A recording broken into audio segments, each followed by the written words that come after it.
Assalamu alaikum warahmatullahi wabarakatuh, everybody. I'm Preacher Moss, host of the SOS, the Shout Out Show. I hope you're having a great day. Man, I can't believe that Thursday is here already, but I am not complaining. In many regards, I'm ready for this week to be over.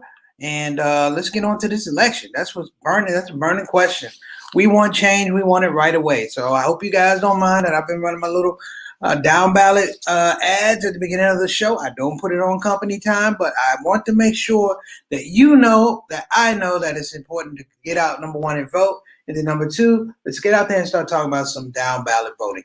All right, so everybody, I hope you're having a great day today. This is our Throwback Thursday. We had a great conversation yesterday. The last 2 days have been really, really good. Thanking the mothers and also having that space where we talked about inspirational quotes and hadiths and Bible quotes from the Quran and the Bible. It was a really good talk. In fact, I think we're going to revisit that, or else I'm going to chop it up and I'm going to give you guys a little mini section of it. But I was really pleased with the interaction and just how people just came on and really just gave, they gave some really good information. Even more so, reminded me of really good information. So let me get some shout outs first. If you are a first time visitor to the Shout Out Show, you may have heard this from somebody else. It might have been me, but here's the deal. When you come to the Shout Out Show, if you don't mind, please click the subscribe button on the way in. And if you like the show, it's not compulsory, but, hit the like button. We need all the support we could get, okay? And the other thing you should know is that as a part of coming to the Shout Out Show the first time, you are alumni, which means that you are respected as Shout Out Show family and officially a Shout Out Show soldier. And if you do that, then you're going to see what I'm about to do right now. I'm going to give a shout out to my Shout Out Show soldiers. They're already in the building. As we say, stars in the building, brothers and sisters. We got Sister Rabina all the way over from the UK. She stays up late. She's in her pajamas with the feet in them trying to watch the Shout Out Show. May Allah bless you. Sister Sultana, our consultant producer, who will soon be doing some guest hosting here on the Shout Out Show, because it's not all about the brothers, it's about the sisters. The sisters are more talented than the brothers. We just got to acknowledge that fact and give the shine where it is.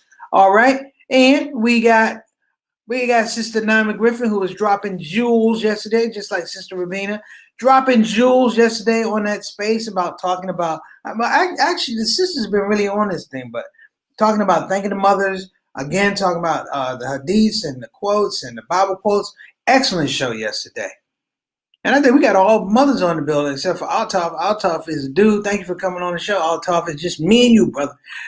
And we got Sister Sakina, who is a first-time grandmother. We're going to give that love up for that. First-time grandmother. And what you do, you spoil those children, and then you give them back to your kids. That's what you do. Spoil the children. Halloween, give them all the candy they can eat, and then go out and buy some more candy, and then give it back to their parents, and just sit back and enjoy the fun. All right. Sister Aika all the way over from Indonesia. She's holding it down over there, putting in work. Sister Aika, we gotta let people know where your store is over in Indonesia, because you worked at that store. You gotta get some customers, some foot traffic through there. And my main man, Altaf Rashid, all the way from Toronto. This brother tunes into the show. Man, I just want you to know, brother, I appreciate you. If I haven't said it before, I appreciate you. Everybody in the comment section today, I appreciate you. And let me tell you why. And it comes from a genuine sense of gratitude as a comedian. Because if people don't realize, you might have seen me do stand-up, all made me funny, all that type of stuff, But there was a time where you would ride hours, miles to go to a place to do stand-up and perform, and nobody knew you. Your picture on the wall might as well have been a picture in the post office hanging up for a fugitive mugshot. And you would come in and you would count on the graces of people in the audience, giving you a chance to make them laugh, giving you a chance to give them a good experience, and I mean generally engage. And here we are on the Shout Out Show, on this platform, StreamYard, if you will, where all praise due to Allah. I can click a button, and it brings people to the platform from Facebook Live, YouTube, Twitter. This is far more than I ever imagined. And you're hearing it from a guy. When I did All That Made Me Funny People, I was faxing people. Hear my words. Faxing people flyers to let them know that the tour was starting. And it's just so much fun with this technology. I'm able to talk to people in Toronto, Indonesia, and London at the same time, and the United States. So I mean, listen, we're in a great spot. So today I need everybody to focus. Listen to me again. I need everybody to focus. Our topic today, brothers and sisters, on Throwback Thursdays, is superheroes. Superheroes. Now, I'm not going to put a filter on superheroes. Some of us had superheroes that could fly. They were faster than a speeding bullet. Some of them had spider sense. Some of them had a hammer. Some of our heroes could swim underwater and had telepathic abilities with the fish and whales. And I'm not going to rule that out because that's important. And the reason why it's important because those are the heroes we gravitated to before we understood the full implication of having parents. That mommy and daddy, we saw them do things. But it's a very selfish relationship when you're young. You know how it goes. Mommy and dad, I want this, I want this. We have no idea, no mental construction that they have to go out and get these things, that the lights don't turn on themselves, that the water doesn't pay for itself, that the mortgage just doesn't say, you know what, I'm going to pay for myself too. It doesn't happen that way.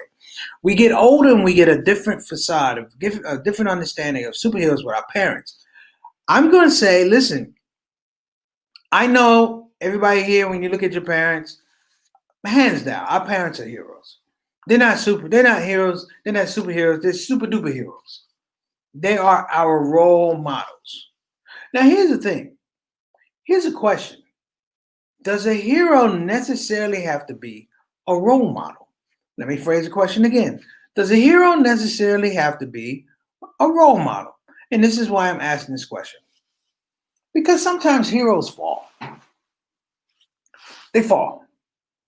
And heroes, why we love them, why we understand so much about them, why we gravitate to them, because we see them acting in a particular situation. It's episodic. Okay? It's episodic. And that's why I say, you know what, don't put mom and dad, grandma, don't put them in that because they're not episodic. They are over a large continuum of life. We see them do things and we visibly understand and we visibly don't understand. But they do things. It's what's in the visible and what's in the unseen when you start talking about your mom and your dad. Okay, so I'm going to open it up. Who are your heroes? People ask me who my heroes are in comedy. I will give you two of them. One I met, one I never met.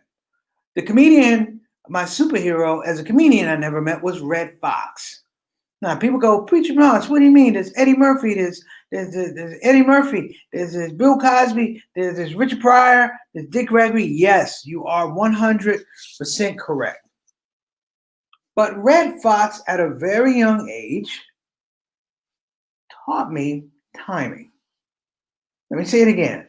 At a very young age, watching Red Fox, though I didn't know his background as a singer and a jazz club singer, he taught me timing. I will watch him in shows as a young person and see how a look, brothers and sisters, could change the whole atmosphere and the whole texture of the joke.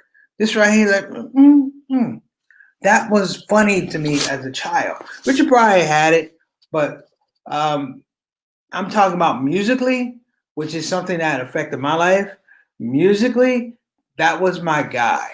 And Red Fox, I should have dedicated it to the down ballot voting video, because I was inspired by Red Fox to actually sing my own lyrics and Curtis Mayfield. Red Fox and Curtis Mayfield, and I borrowed Jackie Wilson's moves. If you look at people, who is Jackie Wilson? Don't worry about it. But my point is, that's the person I didn't meet. But there was another guy when I first started doing comedy in Milwaukee. And don't even bother to look the man up because you're only going to find him in an obituary. His name was C. Cardell Willis. And C. Cardell Willis gave me hell as a young comedian. Now, I want to frame this for everybody. I'm 53, but when I was in college and high school, because my mother started me early in college, I was always the youngest, if not among the youngest, if not the youngest in the classroom. Put it like this: when I started university, I was 17 years old, and when I finished my first semester, I was still 17 years old. Okay, so here I am, 17 years old. I want to be a comedian. I got this burning desire at 17 years old to be a comedian. There's a place on the east side of Milwaukee called Wimpy Hunts Club. I can't make this stuff up. It was called the Wimpy Hunts Club. And the thing about the Wimpy Hunts Club is this is where all the comedians went to open micers before you really had comedy clubs in Milwaukee. There weren't any comedy clubs at that time. It came later. But my point is, the guy who ran the open mic, his name was C. Cardell Willis. And the thing about C. Cardell was he was a hard dude. He found out, he was a hard dude. He was a hard dude. And he was sort of like a guy I told you about named Melvin Ryan. He worried to death that I was going to get so involved with comedy that I was going to mess around and flunk out of school. So he made it the most difficult thing for me to go out and be a comedian. I want to give you the first time he ever introduced me. People, listen to this introduction. First of all, I was too young to be in the club. I was 17, so I would have to sit out in the parking lot. I have to sit out in the parking lot and wait for them to call my name, run and do the jokes to come out. This is the thing he said to me. He said, well, ladies and gentlemen, got a boy here from Washington, D.C. He's black, he's short, and evidently his eyesight isn't good. He says it's funny. Hell, I don't know. Boy, get up here. Tell these jokes. That was my intro. So I grew from that because I understood what he was doing. So we're going to get to our people. Here we go. We have people I've been stalling to get, folks. Johnny Thomas, my brother. Hey, happy anniversary, brother, again. Ed Bradley on 60 Minutes. He was amazing. Ed Bradley on 60 Minutes, brother, said he was amazing. He made me actually want to use my journalism degree. Uh-oh, Sister Nyman, you're making me green with envy. Listen, look at Sister Nyman Griffin. My hero was the Hulk because he's always warned you he was about to get angry and that you wouldn't like him, but still bothered him anyway. I like that. There was something, I almost would say Islamic about the Hulk because you really had to get the Hulk. I mean, you had to get him upset. And I don't know who his tailor was because he ripped through a lot of clothes. Loved him. Sultan Ali, who you got? Muhammad Ali, when he fell, prayed for him, he made it. You know what? Muhammad Ali is a major guy. And everybody has a Muhammad Ali story. I think there's going to be a show. I'm just going to get everybody that has a Muhammad Ali story, whether you met him or not. This is Muhammad Ali story. That guy was, next level. A very next level type of guy. Okay, let me see here. We got Muhammad Ali. Got Sister Rabina.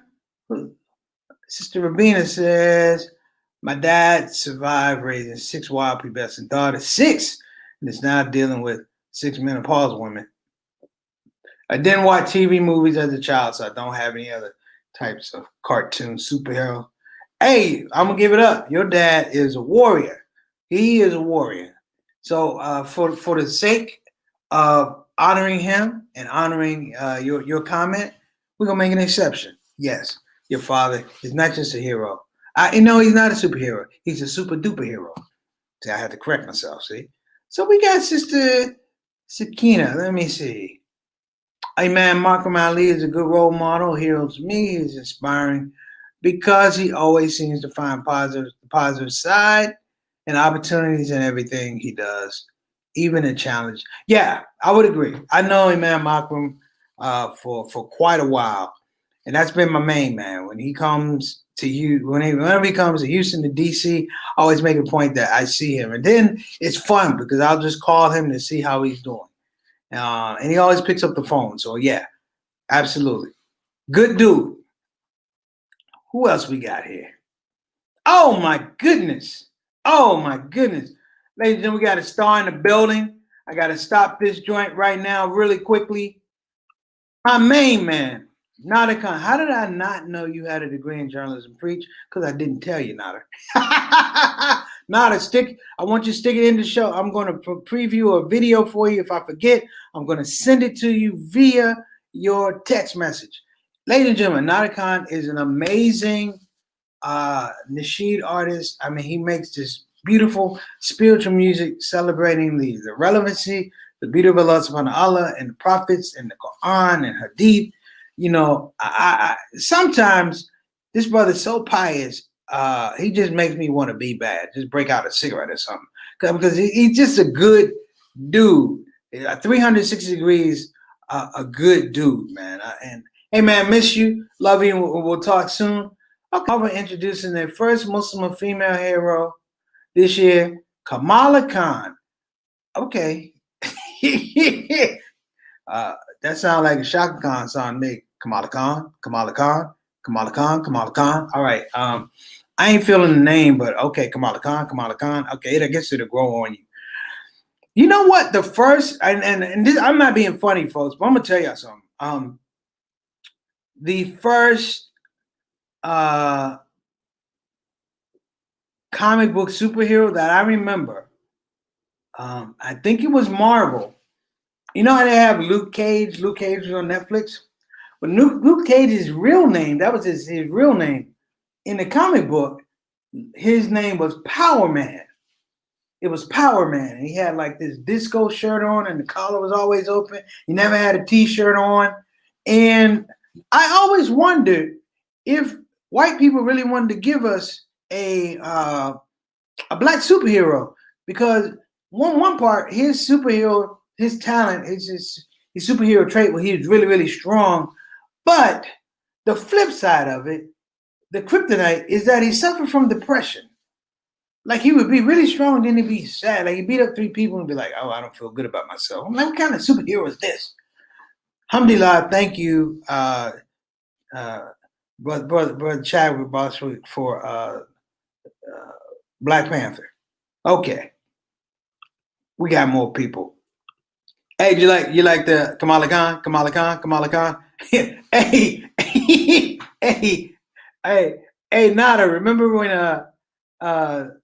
when Black Panther came out and people putting on the suit, and then one dude put on the suit and it wasn't form fitting. He was about 50 pounds too heavy for the suit, and we didn't call him Black Panther. We call him Fat Panther. Remember?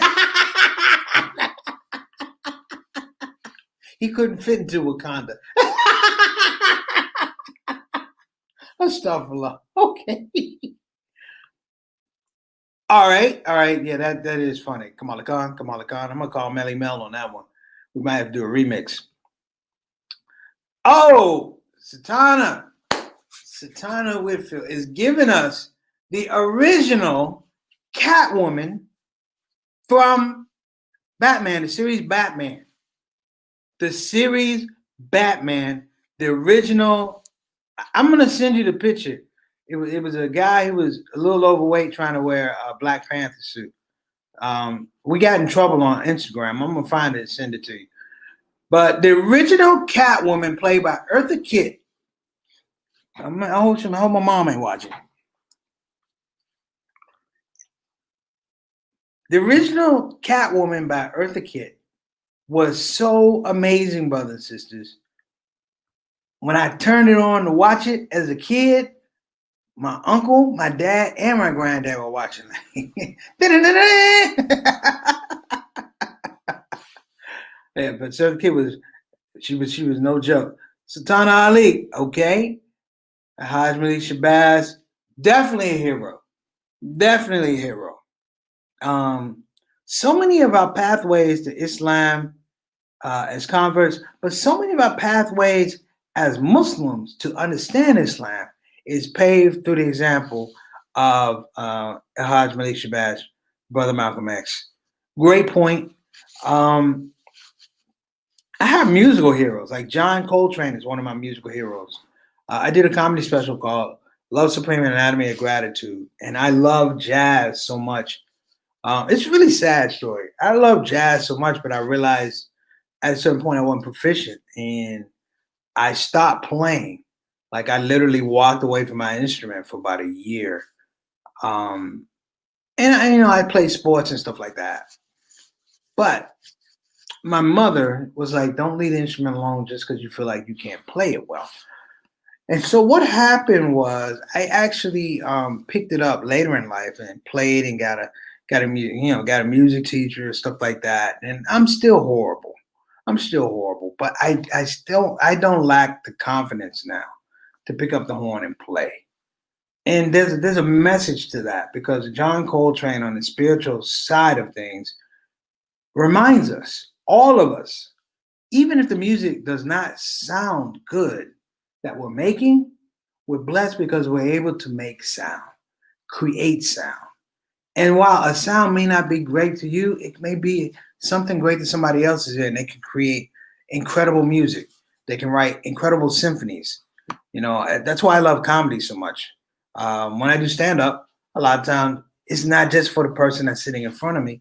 It's the person that person is going to talk to, and the person that person is going to talk to, and it becomes more and more, if you will, a spiritual exercise.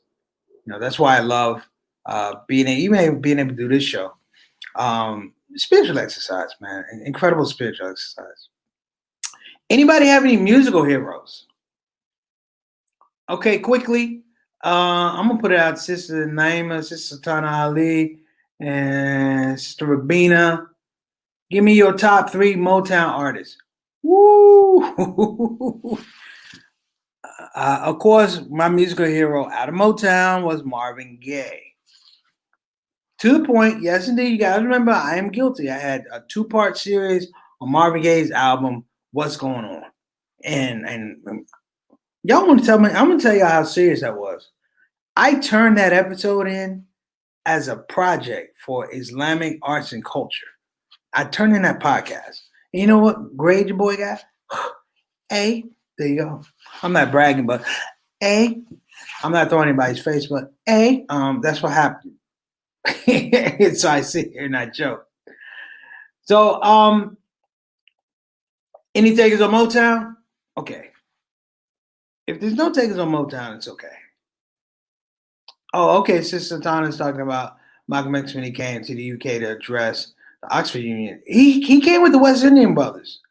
Was that the lecture? Well, he was there with James Baldwin. There's a lecture where he and James Baldwin are in the same space. And I think James Baldwin was the only guy that kind of intimidated Malcolm X a little bit. Okay, we got to take on Motown, brothers and sisters.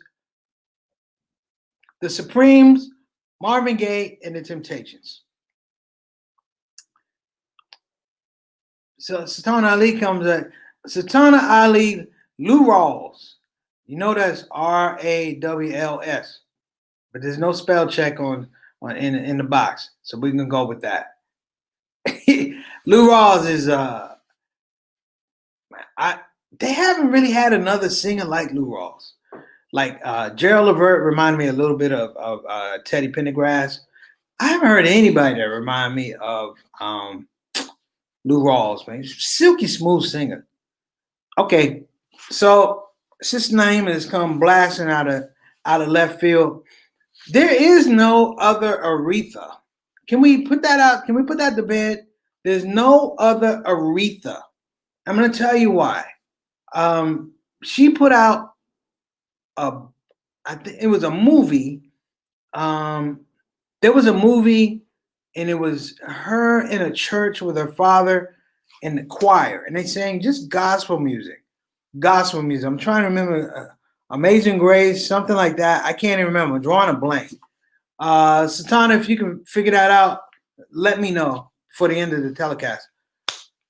Brothers and sisters, I saw her sing gospel music. She was already singing, R&B. She had all these hits. She sang gospel music, and she sang it with her father.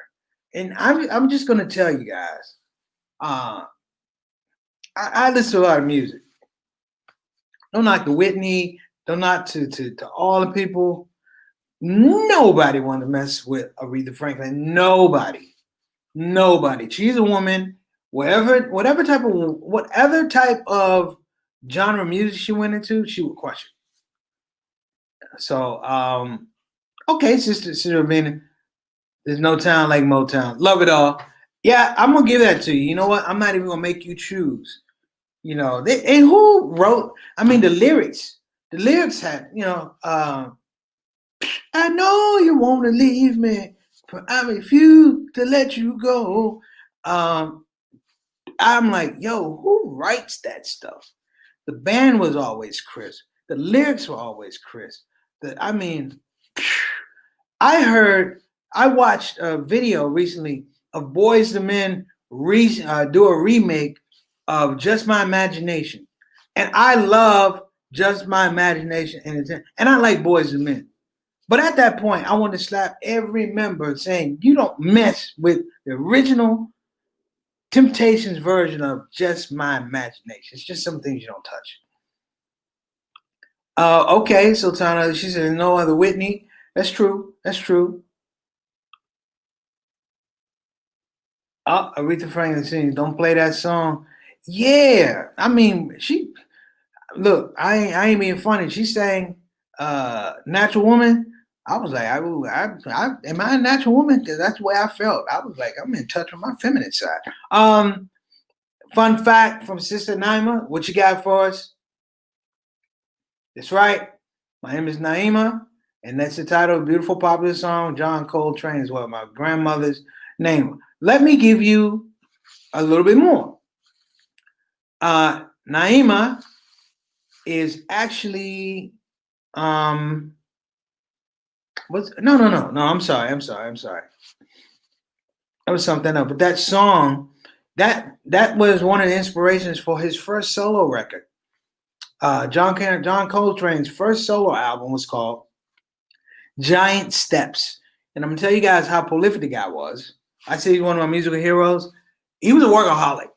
And I will tell everybody here, I admittedly am a workaholic. Like I am a workaholic. Okay, so interesting thing was when he and Miles Davis were doing Kinda Blue, which is a classic album. Like that album from back in the 60s, it still outsells every jazz album that comes out. Miles Davis Kinda Blue. At the same time they recording Kinda Blue, he took a break and he recorded his own solo album. Giant Steps. Oh, Sister Rabina, I forgot to say. Okay, Sister Rabina sent me this video, this rap video, and I know everybody know if you're a hip hop head. She sent me Special Ed. I Got It Made, which was a dope track. I'm sorry, it's a dope track. So let me get back. Sister Naima is giving us some more information. My grandmother is a famous jazz singer named Naima Schoenberger. Can we look that up? So Tana, can you look that up? Yes, the name of the movie that I was talking about with Aretha Franklin, and her father was called Amazing Grace. So, alhamdulillah, one time I get it right. Eh? Amazing Grace. Everybody go watch that movie. Nader Khan, if you're still on the show, go watch the movie of Aretha Franklin's Amazing Grace. And you're going to see some things that are just spiritually off the paper. Like, I mean, spiritually off the paper. Like, I watched it 2 times and was dumbfounded. I didn't know this. Who told? Cicely Tyson and Minister Farrakhan and the cousins? I had no idea. Sister Sultana Ali, where are you getting all this information from? You like you like Walona from Good Times. You got all the information. All right. So look, I'm gonna wrap up here. It was a good show. Tomorrow will be Friday Funnies. I think I'm gonna take I'm gonna take a little shot at the elections and politics in general, and I'm just gonna have a little bit of a controlled halal rant about elections and people seeking power and what they do for power, and people who are afraid to take power from the people who are hungry with power, and the people who stand around waiting for the train wreck so they can write jokes. People like myself. Okay, I am going to leave you guys with yet another. Okay, Samir all the way from Kansas City. Superheroes, Rorschach from The Watchmen. I like Rorschach, but it was weird watching that movie to watch because his face kept moving. And the guy who played him, that actor who played him, he was a child actor, man. He was a child actor, but he did a great job. So I'm going to let us leave, if you will, and I'm going to pull up a little ad. Well, I'm not going to put up a little ad. I'm going to pull up some information, and I'm telling everybody, please remember, down ballot voting.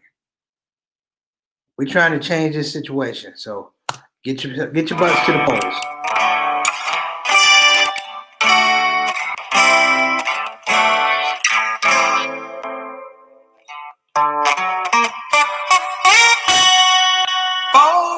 Voters, oh, down ballot voting to have in this situation. The truths in our choices, the press will be old and Caucasian. But you have a call coming this fall, down ballot voting.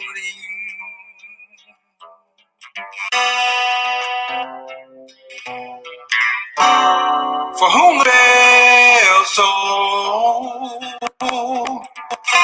it's time to take your butt to the polls. And don't you dare waste time.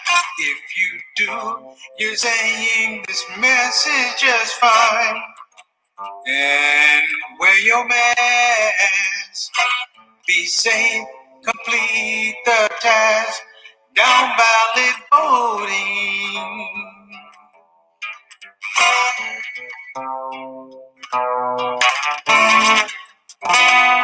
Red or blue, Muslim or Jew, or white men, there are two. So what you gonna do? Yeah. Red or blue, Muslim or Jew, or white men, there are two. What you gonna do?